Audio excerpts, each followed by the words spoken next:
One of the most unusual rituals in Judaism is the shaking of the Lulav and Etrog for the holiday of Sukkot. The Lulav and Etrog, or palm branch and citron, are two of actually four items that are brought together to shake during the holiday of Sukkot.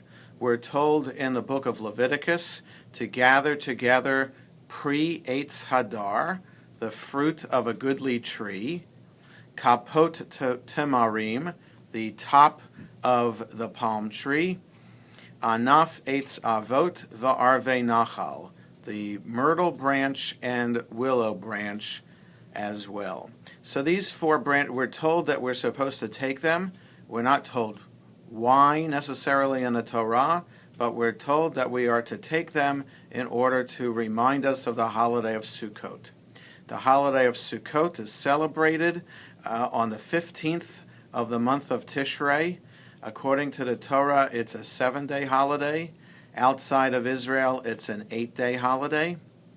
We celebrate the holiday for two reasons. Agriculturally, to remember the fall harvest season, and it's a time to celebrate the bringing in of the produce and to rejoice in the bounty of the harvest that will allow the people to enjoy food during the winter season as they prepare for the next season and the next harvest.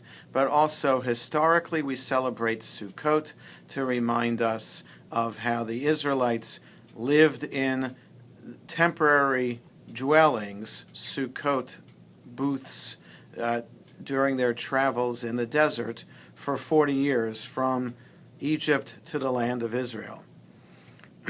Part of the holiday then celebrates our connection to nature and to understand the temporary nature of our own lives, how we should be dependent on God, and by living in the booth and by shaking the Lulav and Etrog together, we are reminded of our dependency on nature. And so let's take a look at the Lulav and Etrog, and I hope you don't mind that I have here a toy stuffed version of the Lulav and Etrog, better to explain the symbolism of all elements of the Lulav and Etrog. So let's start with the Etrog, this fruit that looks like a lemon, but in real life is bumpy as well. It's technically called a citron. The stem is on the bottom of the fruit. What looks like the stem is not the stem. In fact, it's called the pitome. If an etrog grows with a pitome, the pitome is part of what makes the etrog kosher, in that if it has a pitome, it cannot be broken. If it is broken, it can't be used during the holiday. So the etrog is this beautiful fruit, either yellow or green. And the etrog, why is the etrog chosen to be the fruit? This description, pre-Eitz Hadar, the fruit of the goodly tree. The Torah doesn't tell us exactly what fruit that is, but the rabbis suggest that it is supposed to be the etrog because it smells beautiful and it has a wonderful taste as well. And also, when it decays, it does not lose its smell. It does not smell like it is rotting. It still smells sweet even as it decays. The rabbis even suggest that this is the fruit that Adam and Eve were tempted by the snake in the Garden of Eden. Some people think it's an apple, but Jewish tradition has it that it is the etrog that was eaten in the Garden of Eden. So the etrog is the citron, the pre-Eitz Hadar, the fruit of the goodly tree.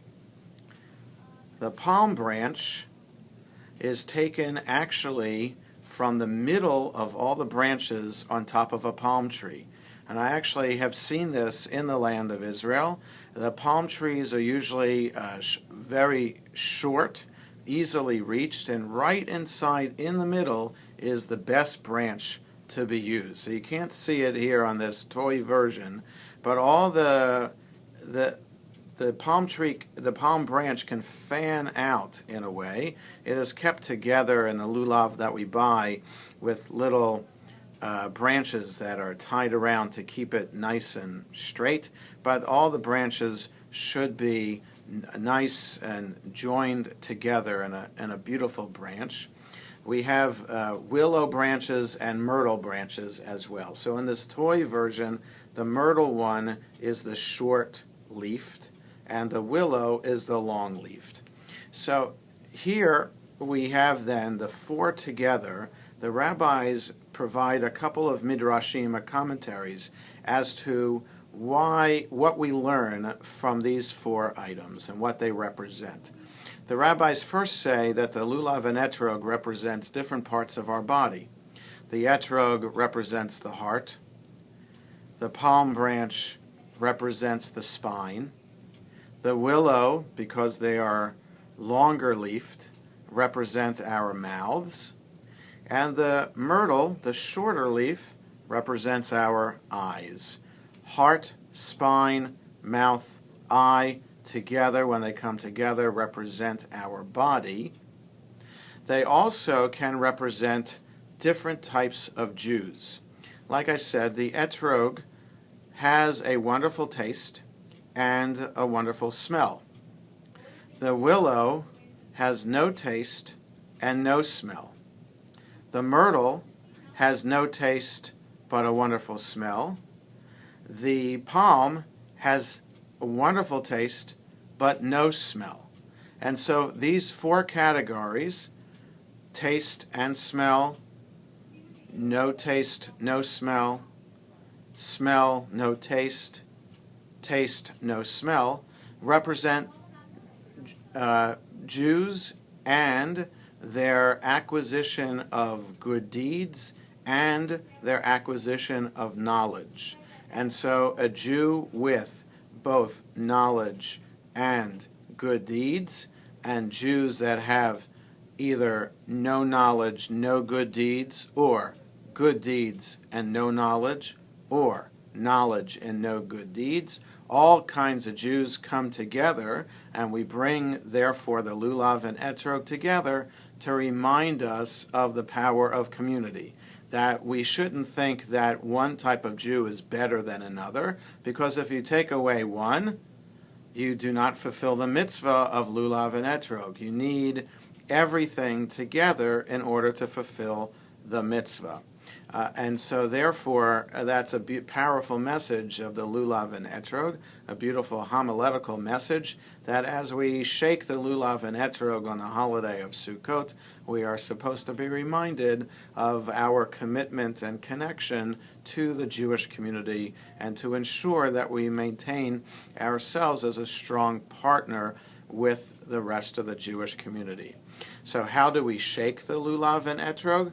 We take the lulav and etrog in our hands, hold them together.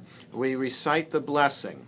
We recite the blessing first with the pitom pointed down.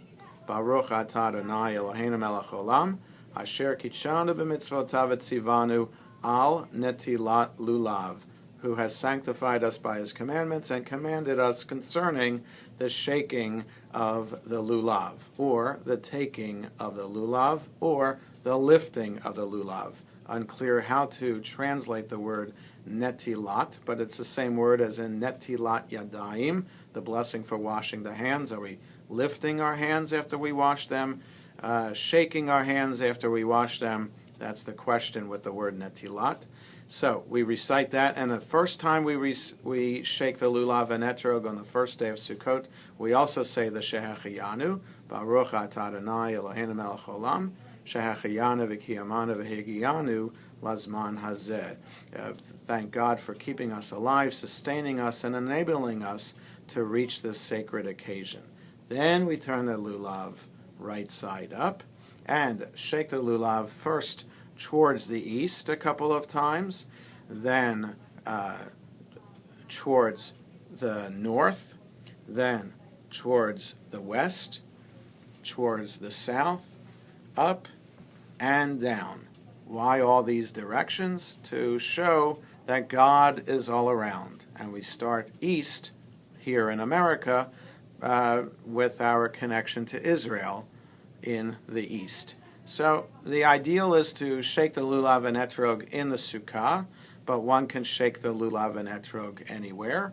And again, east, north, west, south, up, and down. So this brief explanation of lulav and etrog should help us understand the significance of this mitzvah on the holiday. And even though it might seem a bit strange of a ritual to perform, we understand how the rabbis added meaning to it to help us understand the significance of the lulav and etrog, to provide us with an explanation for our connection to nature, our connection to ourselves, putting our whole body into it, representing different parts of our body, and connecting us to the Jewish community, representing the different kinds of Jews that we come across in our lives, and understanding how every Jew is important for the sanctity of the community. We hope and pray that we all have a joyous holiday of Sukkot. Chag Sameach.